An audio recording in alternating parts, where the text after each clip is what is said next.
school facilities, and student behavior, their relationship to academic performance of grade 5 and grade 6 learners, Manasiki Abang College, Manasiki Pangasinan, academic year 2025-2026. So, the introduction of our studies, ito po namin ilalagay kung ano ba yung mga kailangan pa ng mga students, kung ano ba yung mga kailangan nila in school facilities, example, the library, classroom, and then the lighting and then ventilation. And then our theoretical framework is the social learning theory of Albert Bandura, classroom environment and optimal learning and physical, social, and psychological environments of a classroom significantly influence student learning and engagement. And then the next one is the behaviorism theory proposed by B.F. Skinner, proposed on the impact of environmental stimuli and then reinforcement on behavior on learning. So next one is the conceptual framework, the input. We have age, gender, and then sex of respondents, especially the classroom conditions or the school facilities. And then the next one is the student behavior, like the discipline, attentiveness, and then respect to teacher and then their classmates. Next, we have process. We use survey questionnaire for conducting our survey for our grade 5 and grade 6 respondents. And then our data analysis, we use percentage, frequency, and then mean by our data analysis. So the output is the relationship between school facilities, students' behavior, and the academic performance of the students. Next.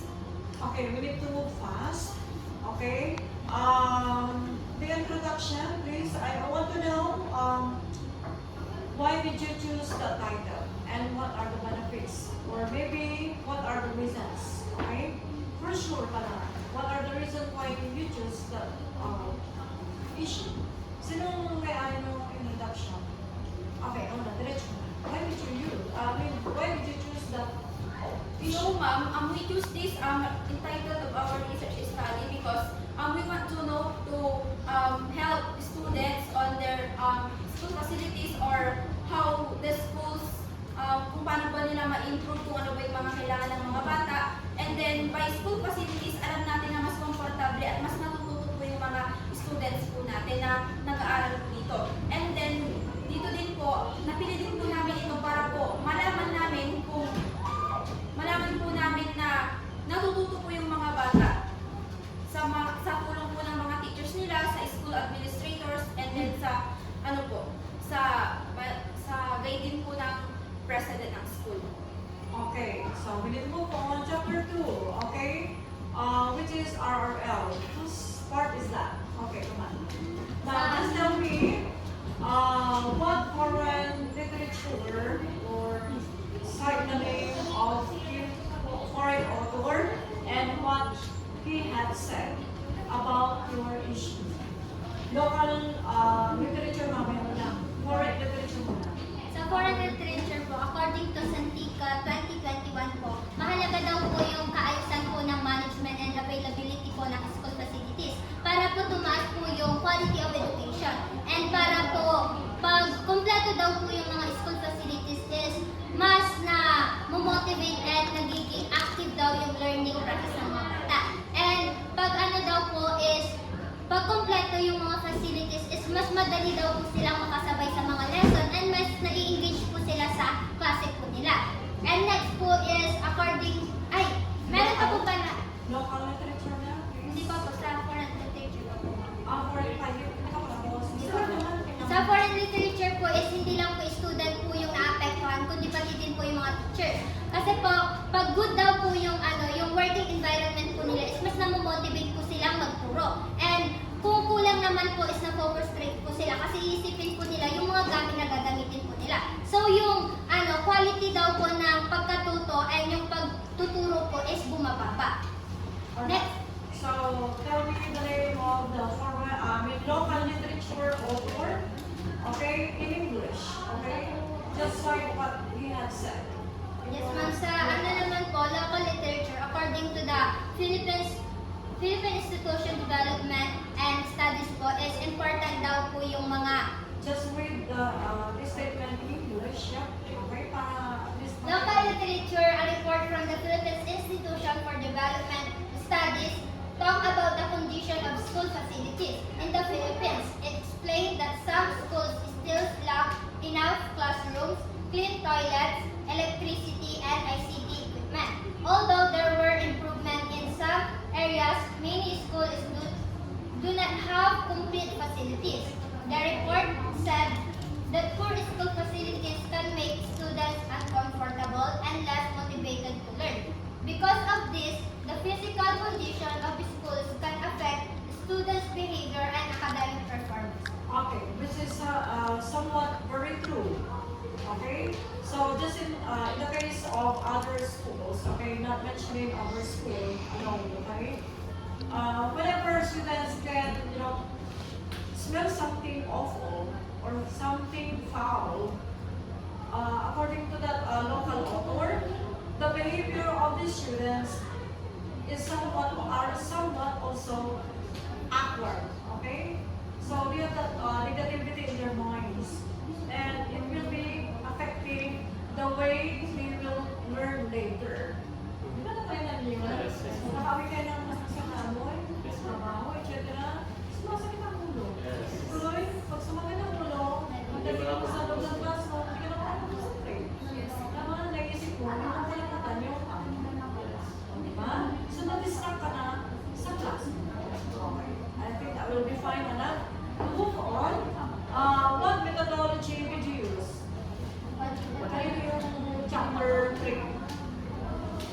So, ang ginamit po namin research design is quantitative descriptive research po. Ito po yung ginamit namin dahil yung goal po ng study po namin is para po ma-measure and ma-analyze po yung ma-measure po yung relationship ng school facilities, students' behavior, and academic performance po ng grade 5 and grade 6 learners gamit po yung numerical data. Okay. So, in relation to that, quantitative method. Okay. So, what did you use? Is it frequency, person, or did you use standard deviation, whatever, na pwede makatulong sa inyong analysis, sa inyong tinatawag na interpretation of data? Okay. We need to move on now to the next chapter. Okay? Yes, analysis, interpretation of data. Computation na tayo. How many respondents did you manage to give your survey questionnaires? Kanina yung chapter 4. Kanina yung chapter 4. Yung statistics. Kanina. Okay, sige. Go on. Okay, ma'am. So, yung ginamit po namin is the percentage weighted mean para po ma-analyze po yung data ng point po namin. And then, our respondents is 30 students from grade 5 and then grade 6. Okay, so out of 30 students or learners, how many are much affected with the kind of facility that we have here in Abu Dhabi? This location of your research study is inside our school. So how many percentage out of 30 learners, ilan yung na-affect naman? Ilan yung nagsabi something is wrong, that there is a sign of a negative behavior, yung negative yung kanilang parang komento. Kasi they find out something is wrong with our facilities. Yes. So, ma'am, yung problem po dito is the light and the ventilation, which is disagree po yung mga books po ng Kasi mga okay naman siya. Yes, students po natin kasi po need po na ma-well ventilated po yung classroom po natin, and then kailangan din po na yung temperature inside the classroom is comfortable po. Right. Yes. So besides those facilities, what else did they mention that it needs improvement? It's all ma'am. Yun lang po ma'am. Two problem lang po. Hindi naman problema yung lighting, di ba? Okay Hindi naman, po, di ba? hindi po siya. So wala silang binanggit na problema dito Yes sa po. Really? So ibig sabihin, Meron po ma'am, Okay, yung ano po, yun ang sinasabi ko. yung temperature po ng classroom and then yung ventilation po ng aircon. Hindi okay? Yes po. Disagree. Wait a minute, what's the question muna? Ano po? The classroom is well ventilated. Disagree.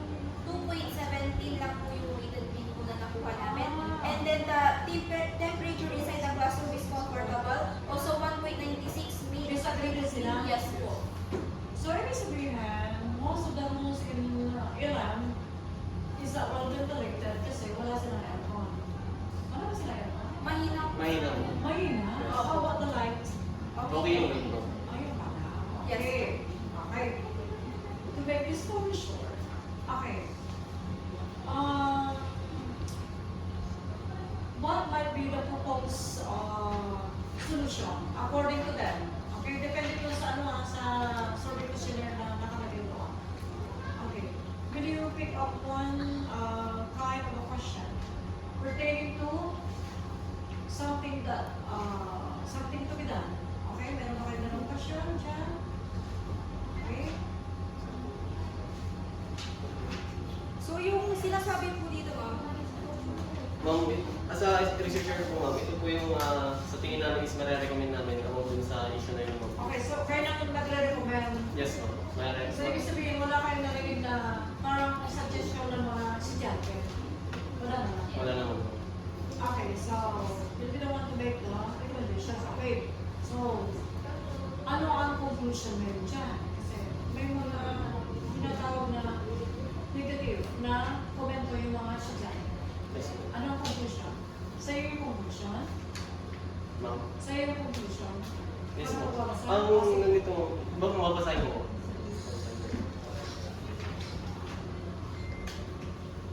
So, this research investigated the connection between school facilities, student behavior, and academic achievement in grade 5 and grade 6 students.